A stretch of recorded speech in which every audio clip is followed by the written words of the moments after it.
समय की बात है, एक युवा जोड़ा अजय और सिया अपने हनीमून के लिए एक पुरानी हवेली में ठहरने का निर्णय लेते हैं। हवेली खूबसूरत और विशाल थी, लेकिन उसकी पुरानी दीवारों में एक अजीब सा सन्नाटा था। पहले रात की शुरुआत में सब कुछ सामान्य था, लेकिन जब रात बढ़ी तो उन्हें अजीब आवाजें सुनाई देने लगीं। पहले तो उन्होंने इसे अपने मन का वहम समझा, लेकिन जैसे जैसे रात गहराती गई, आवाजें स्पष्ट होती गई। क्या तुम्हें ये आवाजें सुनाई दे रही हैं? सिया ने पूछा। उसकी आवाज में थोड़ी घबराहट थी। हाँ, लेकिन शायद ये सिर्फ पुरानी हवेली की आवाजें हैं। लेकिन अगली रात जब वे सो रहे थे, सिया को अचानक एक छाया दीवार पर चलती हुई दिखी। उसने डरते हुए अजय को जगाया। अजय देखो वहां। अजय ने देखा, लेकिन वहां कुछ नहीं था। उन्होंने फिर से सोने की कोशिश की, लेकिन अब सिया और अजय दोनों अनिश्चित थे।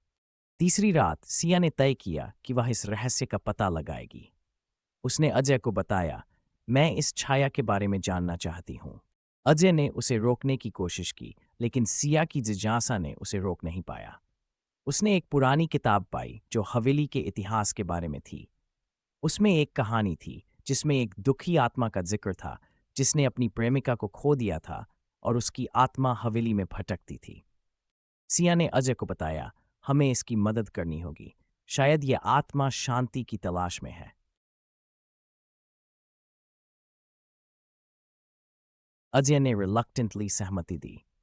दोनों ने मिलकर एक योजना बनाई। उन्होंने हवेली के बगीचे में एक छोटी सी पूजा का आयोजन किया, जिसमें उन्होंने उस आत्मा को शांति की प्रार्थना की। जब वे पूजा कर रहे थे, अचानक हवेली में एक ठंडी हवा चली। दीवारों पर फिर से वही अजीब छाया प्रकट हुई, लेकिन इस बार वह शांत थी। सिया और अजय ने महसूस किया कि छाया अब उन पर ध्यान नहीं दे रही थी। अचानक सब कुछ शांत हो गया। उन्हें महसूस हुआ कि हवेली का वातावरण बदल गया है। अगले दिन जब वे वहां से जाने लगे तो वे दोनों एक नई ऊर्जा से भरे हुए थे। हवेली ने उन्हें सिखाया कि कभी-कभी हमें अतीत से बंधी आत्माओं को शांति देने का मौका देना चाहिए। अजय और सिया ने यह अनुभव अपने जीवन में एक अनमोल सबक के रूप में लिया और उनके हनीमून की यादें हमेशा उनके दिल में जिंदा रहीं।